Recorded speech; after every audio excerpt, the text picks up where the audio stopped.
audiencia de este su programa Yuki Yachay. En esta ocasión contamos con la presencia de el señor Giovanni Arcos, quien es secretario de Defensa Gremial del Sindicato Nacional de Químicos Farmacéuticos del Perú, Vinca Pharma, de la base de Trujillo. En esta ocasión, quería comenzar primeramente. La primera pregunta con la que quisiéramos abrir es, desde tu experiencia dentro de Incafarma, ¿cuáles considera que son hoy las principales problemáticas que enfrentan los químicos farmacéuticos en cadenas de farmacia, tanto a nivel laboral, por un lado, como a nivel profesional? Bueno, primero saludarte, saludar a tu audiencia. Muchas gracias por esta invitación, que es un espacio en el que nos permite de repente un poco poner en conocimiento de tu audiencia y del público en general, pues circunstancias que nos ocurren como profesionales dentro dentro de la empresa en la que trabajamos, ¿no? Un poco respondiendo a tu pregunta, eh, dentro de las principales digamos, problemática que tenemos en el ambiente, en el aspecto laboral, ¿no? Podríamos, a mí se me ocurre que lo más complicado que nos ocurre es la recarga de funciones administrativas. Estas funciones administrativas y esa recarga evidentemente tiene un impacto en nuestro propio desarrollo o en el desarrollo de nuestras actividades sanitarias, que son de alguna forma las que son inherentes a nuestra carrera o a nuestra profesión de químicos farmacéuticos. Entonces, laboralmente hablando, esa sería una de las principales dificultades que tenemos. Ahora, en el aspecto profesional, yo considero que la empresa no permite de repente tener una actualización acorde con los cambios en la normativa respecto al funcionamiento de las farmacias y boticas, ¿no? Y evidentemente eso, desde nuestra opinión, pues eh, va generando evidentemente un desfase, ¿no? Y de alguna manera va incentivando de repente que no haya el cuidado debido respecto al ejercicio profesional, ¿no? Es decir, nos quedamos desfasados, las normas se van actualizando, los procedimientos se van actualizando, los requerimientos se van actualizando y eso va a conllevar finalmente a que en algún momento los profesionales farmacéuticos no estemos a la par con la normativa, ¿no? Y evidentemente eso pasa porque no podemos participar las capacitaciones, que da el Ministerio de Salud, siempre son en horarios en las que de horarios de oficina, en las que justamente esas entidades pueden brindar esa capacitación, pero no podemos estar en ese momento. Entonces, allí falta, en nuestra opinión, que sea la empresa el engranaje, ¿no? Que permita que, si bien es cierto, a esa hora no se puede, pero generar otros espacios en otras horas para que tanto el director técnico como el químico farmacéutico asistente en el turno tarde también pueda participar de estas capacitaciones que son importantes, ¿no? Eso te podría decir. El primer punto que usted mencionaba respecto de esta sobrecarga de funciones que se presenta en muchos de los casos, y es también un poco hilando con lo que nos comentaba la doctora Rioja, se trata de que muchas veces no se tienen profesionales o no se contratan profesionales justamente para no tener que pagar esa remuneración extra de vida que la ley exige, no se contratan profesionales que deberían ¿no? cubrir, ¿no? esa brecha o esa sustancia que se requiere, ¿no? Recordemos que según la ley, creo que se requiere un químico farmacéutico por farmacia, ¿no? Tengo entendido. Entonces, en muchos casos se da que se contratan, creo, licenciados, se contrata de una menor capacitación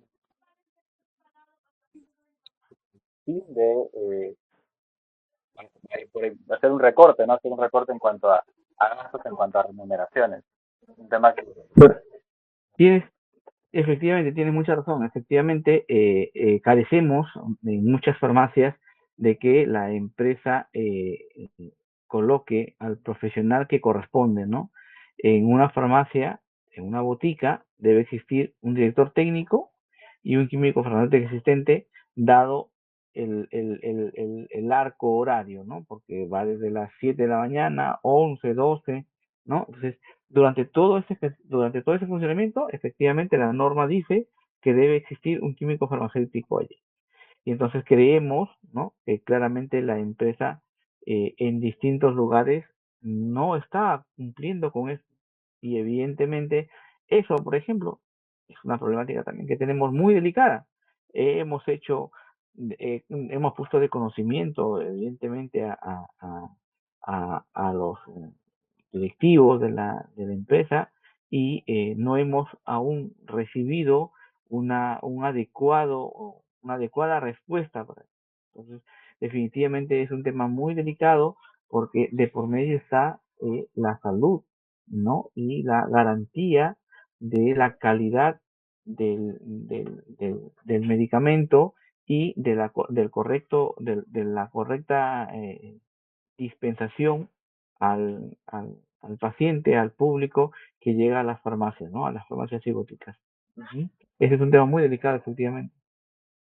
De alguna manera se está mermando, digamos, la principal labor, la labor sanitaria del farmacéutico en las boticas, ¿no? Que debería estar eh, enfocado en procesos tan importantes como la dispensación, de que se pueda dar el alcance correcto al paciente, eh, cómo implementar su tratamiento de la manera correcta, ¿no? O la farmacovigilancia, que es importantísimo ir formando parte importante de este sistema de farmacovigilancia para poder, digamos, buscar circunstancias adversas que mejoren el sistema de calidad. Tenemos información, nuestras informaciones que salen en los insertos de los medicamentos, pero esos reportes se deben principalmente a información de países donde este sistema es fuerte, donde cualquier anomalía es valorada, digamos, es reportada en principio y valorada para ver qué tanto está afectando el medicamento a una persona o a una población en particular. Eso, por ejemplo, no podemos hacerlo, pues, dada la enorme carga administrativa que tenemos de distintos procesos. Claro, evidentemente va en detrimento de nuestro correcto ejercicio profesional y por lo tanto también va en detrimento de la valoración que tiene el profesional farmacéutico ya en la botica, ¿no?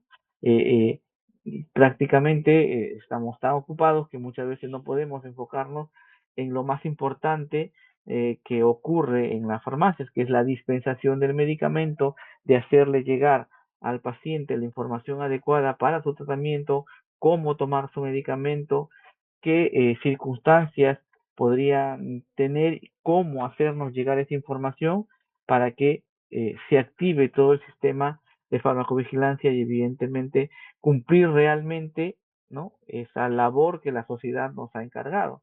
Entonces, yo creo que la sobrecarga administrativa, ¿no? Nos está afectando en la valoración que el público tiene respecto a nuestra profesión. Definitivamente, definitivamente. Y justo esta respuesta queda un poco encapsula la siguiente pregunta que teníamos, ¿no? Sobre el impacto laboral, que usted mencionaba y un poco cubría el impacto que tiene esta carga laboral sobre la atención que recibe el paciente. Ahora, un poco, ¿qué impacto tiene esta carga laboral, esa presión sobre la productividad que se pone, la productividad, le podemos decir, exacerbada en ciertos casos? ¿Qué aspecto tiene ello en el ejercicio de la profesión, el ejercicio ético de la profesión de químico farmacéutico? Bueno, si bien es cierto, hay mucha presión para cumplir con todo lo que se nos digamos que se nos encarga desde el punto de vista administrativo, ¿no? Hay mucha presión, evidentemente eso, como lo mencionaba hace un momento, no nos permite estar al 100%, ¿no? Eh, eh, enfocados en estos principales procesos que son la dispensación, la farmacovigilancia, ¿no? Entonces, Evidentemente eso a la larga va generando una disminución de la calidad de la atención farmacéutica inevitablemente, porque tenemos recargo de otras actividades, ¿no? Entonces, si bien es cierto esto ocurre, también yo creo, ¿no?, que la ética no se debe perder. También es responsabilidad de los colegas en tener un correcto ejercicio profesional, ¿no? A, a pesar de las circunstancias que tenemos, ¿no?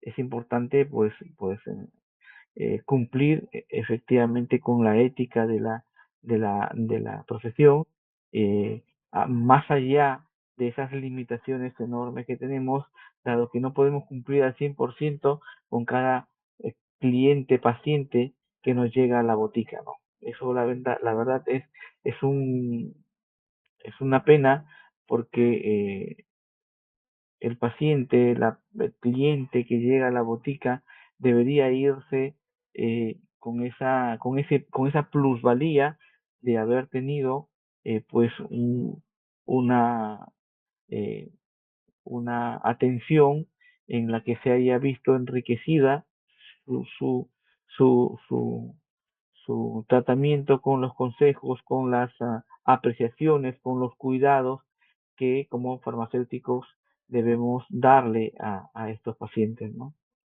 Eso te diría. Entiendo que para la gran mayoría de químicos farmacéuticos que realizan su labor con pues, estándares éticos de alta probidad, debe ser un reto grande, ¿no? Mantener esos estándares, mantener constante, esa constante nivel de atención hacia los pacientes necesitados con una estructura tan necesitada y tan precaria por detrás. Así es, así es. Pasando un poco a la siguiente pregunta y entrando un poco más al ámbito sindical, ¿qué dificultades se encuentran?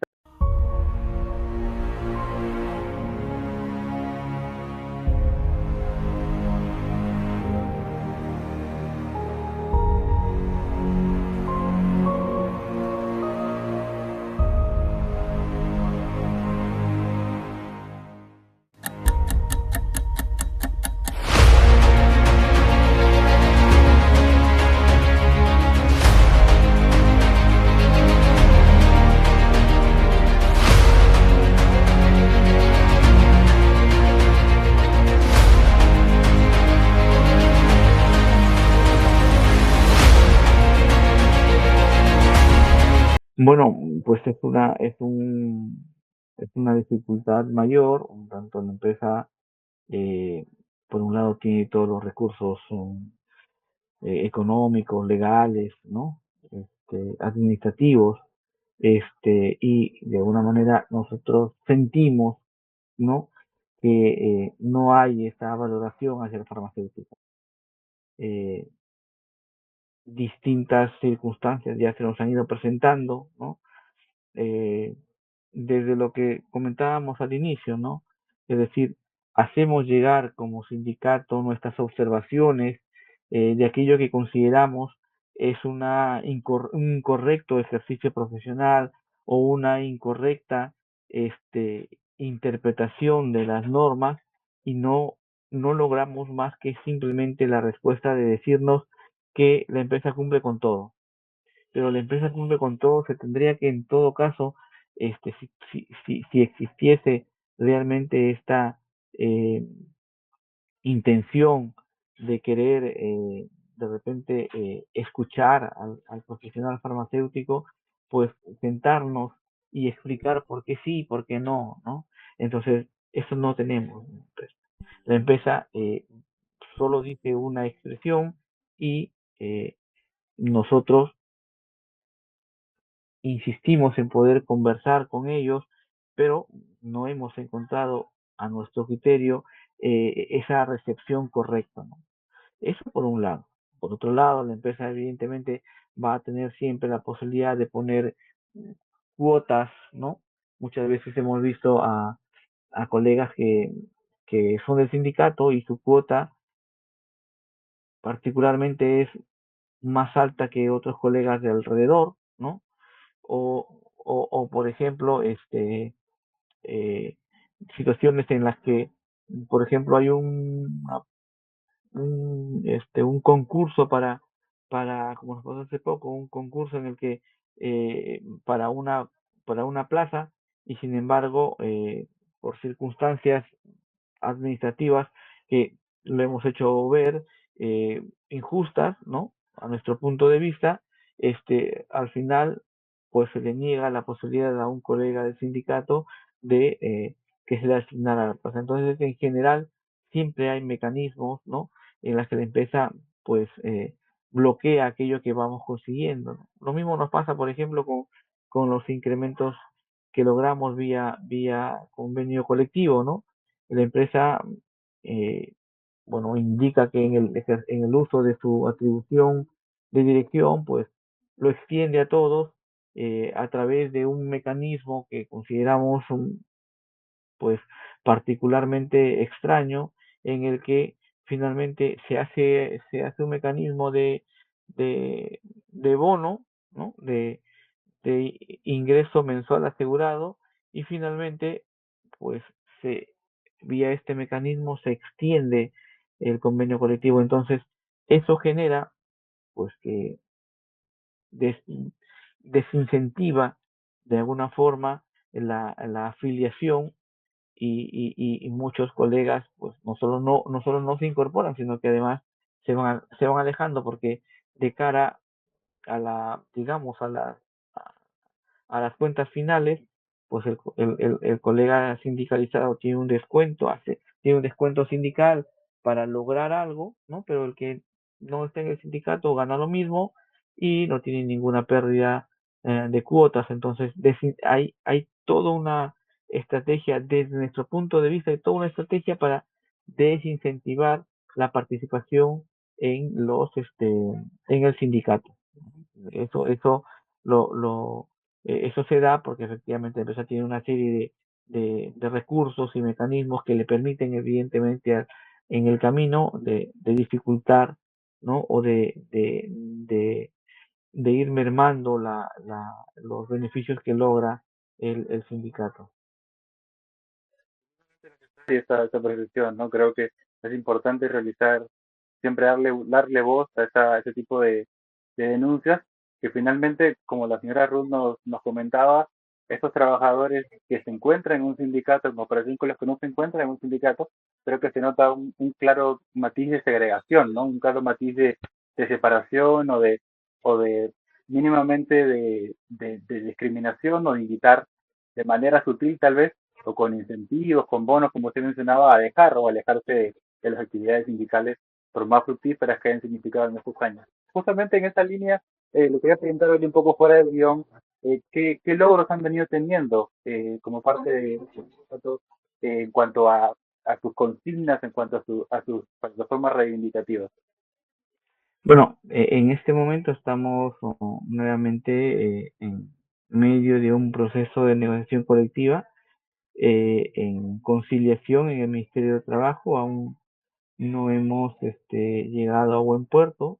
Hemos tenido ciertas dificultades, no solamente desde el inicio, ¿no? En el trato directo, que no se instaló finalmente, porque colegas de Lima no, a las colegas de Lima, que eran miembros de la comisión negociadora, no se les aseguraba, como indica la norma, que al salir de su botica tuvieran el químico farmacéutico asistente que debería quedar, ¿no?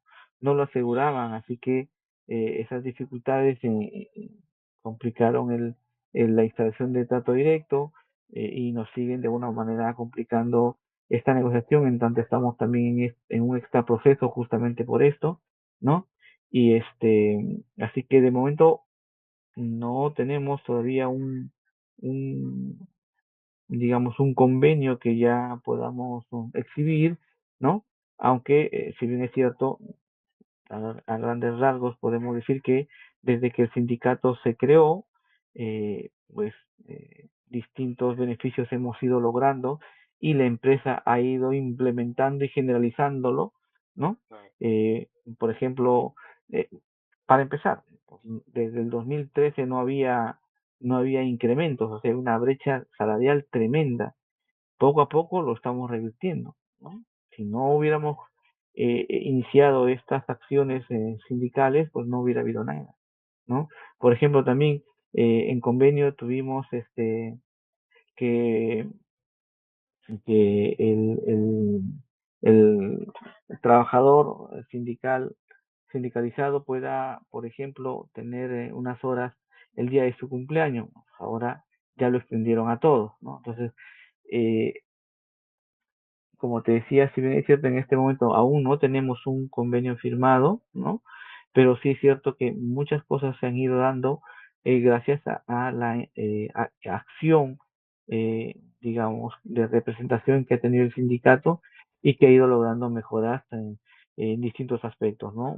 Eso es muy notable, porque como te decía, teníamos dificultades, por ejemplo, desde el 2013 que no había un incremento y el sueldo pues no se había actualizado pese a las cantidades de inflación que había ido produciendo.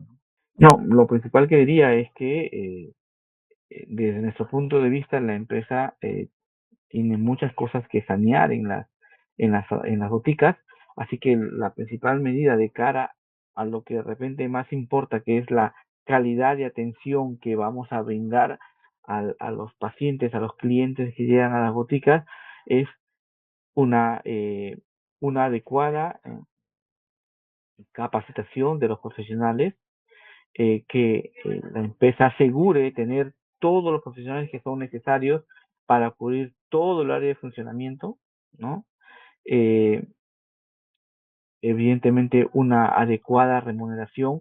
Nosotros somos profesionales que tenemos que estar constantemente eh, capacitándonos porque el rubro de la salud es muy cambiante, salen nuevas medicinas, nuevos tratamientos y no podemos quedarnos, no podemos quedarnos detrás digamos, detrás de la actualidad. Debemos capacitarnos y eso requiere recursos. De lo contrario, evidentemente, el servicio decae, ¿no? La calidad de atención decae y yo creo que, pues, para ser profesionales bien capacitados, actualizados, se requiere un compromiso de que la empresa brinde a los profesionales farmacéuticos el sueldo acorde con la competitividad que debe tener este profesional de salud, ¿no? Estas creo que diría serían las primeras cosas que hay, ¿no? Una mejor capacitación, eh, que hayan la correcta cantidad de farmacéuticos para cubrir el funcionamiento y que finalmente pues el tema administrativo no vaya en desmedro de las responsabilidades sanitarias que tenemos, ¿no? De cara a los pacientes, clientes que llegan a las boticas. Eso sería creo que lo más importante, ¿no? Desde mi punto de vista, claro. Sí, definitivamente, definitivamente, y ya un poco cerrando, creo que esta labor de los clínicos farmacéuticos y de los profesionales de la salud en general es muy dada, ¿no? Es una labor muy entregada al servicio al paciente, al servicio a quien lo necesita. Entonces, estos espacios, así como los que provee Lucky Chai, creo que son necesarios y deben seguirse replicando. Así es. Estas plataformas que se deben seguir replicando para que estas problemáticas lleguen al conocimiento del público, lleguen al conocimiento de las autoridades y se puedan ver cambios tangibles en la realidad de nuestros profesionales de la salud y de tantas otras áreas de la productividad del país. Señor Giovanni Arcos, ha sido un placer, ha sido un gusto contar con su presencia. Antes de terminar, nada más tenemos una dinámica en nuestras entrevistas, una dinámica muy corta, que es que perfile a dos líderes sindicales, a dos dirigentes sindicales, para que sean parte de las siguientes entrevistas que tengamos en este espacio.